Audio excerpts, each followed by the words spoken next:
This happens to be one of our LS rebuilds for one of our customers.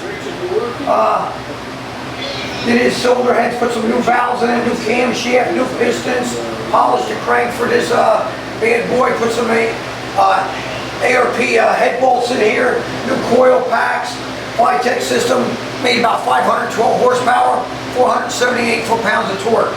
Again, here Performance Unlimited, we always exceed the expectations. We were looking to make about 450 with this rebuild, we made a little over 5. Again, when you're the best, you come see the best. Thank you.